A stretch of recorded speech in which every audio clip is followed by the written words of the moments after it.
بسم اللہ الرحمن الرحیم۔ السلام علیکم۔ میری عمر 36 سال ہے۔ میری لو میرج ہوئی تھی۔ ہم کلاس فیلو تھے اور ایک دوسرے کو 6 سال سے جانتے تھے۔ ہم بہترین دوست تھے۔ دوران تعلیم ہی ہم نے فیصلہ کر لیا تھا کہ میرے شوہر کے جاب میں سیٹل ہونے کے بعد گھر والوں کی رضامندی سے ہم شادی کر لیں گے۔ میرے شوہر کی جاب کے بعد ہمارے گھر والے ملے اور ہماری شادی ہو گئی۔ اللہ نے ہمیں ایک بیٹے سے نوازا۔ مجھے کالج کے زمانے سے ہی اندازہ تھا کہ میرے شوہر مزاج کے تیز ہیں۔ انہیں غصہ جلدی آتا ہے، لیکن ساتھ رہنے پر اندازہ ہوا کہ جب بھی انہیں غصہ آتا ہے ہمارا ہمیشہ جھگڑا ہوتا ہے۔ مجھے ہمیشہ یہ فیل ہوتا تھا کہ وہ مجھے کنٹرول کرنے کی کوشش کرتے ہیں۔ جب بھی جھگڑا زیادہ ہوتا میں اپنے بچے کو لے کر میکے چلے جاتی۔ میرے میکے والے مجھے سہارا دیتے، تسلیاں دیتے کہ اس نے تمہیں کہ اللہ وارث سمجھا رکھا ہے۔ میری بہنیں فون پر میرے شوہر کو بے نقط سناتی۔ بہرحال صلح صفائی ہو جاتی اور میں گھر آ جاتی، لیکن یہ بات ہم دونوں جانتے تھے کہ ہم دونوں ایک دوسرے سے پیار کرتے ہیں اور میں اپنے شوہر کو کبھی بھی نہیں چھوڑنا چاہتی، لیکن ہر جھگڑے کے دوران انہیں یہ ضرور کہتی کہ اگر مجھے چھوڑنا ہے تو چھوڑ دیں۔ مجھے علم ہے کہ یہ سب میں صرف اپنی انا کو بلند رکھنے کے لیے کہتی تھی۔ ایک بار ہمارا جھگڑا اتنا بڑا کہ انہوں نے پہلی بار مجھے پر ہاتھ اٹھایا اور گھر سے باہر نکال دیا۔ میں سیدھا اپنے میکے گئی۔ میرے گھر والے مجھے لے کر سیدھا پولیس اسٹیشن گئے۔ میکے میرے شوہر اریسٹ ہو گئے۔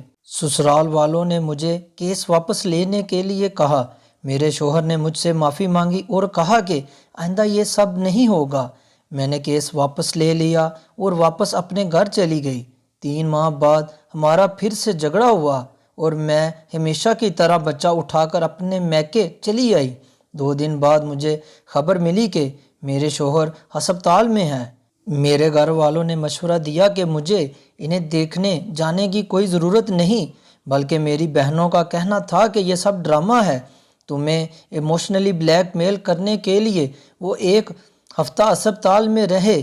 نہ میں ملنے گئی اور نہ ہی کال کی۔ کچھ دنوں بعد مجھے طلاق کا سمن ملا۔ مجھے طلاق نہیں چاہیے تھی۔ مجھے اپنے شوہر سے محبت تھی۔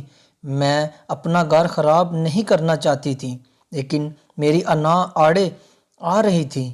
مجھے لگا کہ طلاق کا منع کر کے میں نیچی ہو جاؤں گی۔ میں نے انہیں کال کی، جب چاہیں طلاق لے لیں، میں بھی اس جہنم میں نہیں رہنا چاہتی۔ کورٹ میں ہمارا کیس آسانی سے نپٹ گیا۔ میرے شوہر نے میری ساری ڈیمانڈ، بچے کی کسٹڈی اور خرچہ دینا قبول کر لیا۔ ان کا کہنا تھا کہ وہ میری سب باتیں ماننے کے لیے تیار ہیں، انہیں صرف طلاق چاہیے۔ اس طرح جولائی 2009 میں میری طلاق ہو گئی۔ میرے شوہر نے کچھ عرصے بعد دوسری شادی کر لی۔ ان کے بھی بچے ہو گئے، لیکن میرے بچے سے ملنے اکثر آتے ہیں، اس کی ہر ضرورت کا خیال رکھتے ہیں۔ بچے کا خرچہ مجھے پابندی سے ملتا ہے، بلکہ میرا گزارا بھی انہی پیسوں سے ہوتا ہے۔ میں اپنے بچے کے ساتھ میکے میں رہتی ہوں۔ میرے تمام بہن بھائی اپنی اپنی زندگی میں خوش ہیں۔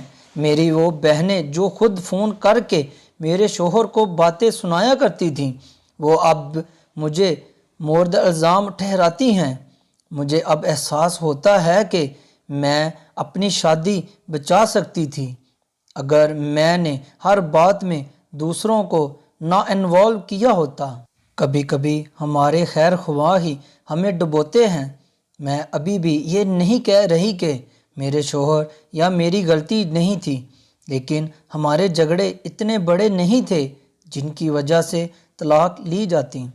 یہ میری درخواست ہے سارے کپل سے کہ جہاں تک ہو سکے اپنے معاملے خود نمٹائیں۔ آپ کا خود سے بڑھ کر کوئی خیر خواہ نہیں ہے۔ اگر آج کی آپ کو میری کہانی اچھی لگی ہو تو ویڈیو کو لائک کریں اور چینل کو ضرور سبسکرائب کریں۔ نیکسٹ ویڈیو تک دیجیے گا اجازت۔ اللہ حافظ، اللہ نگہبان۔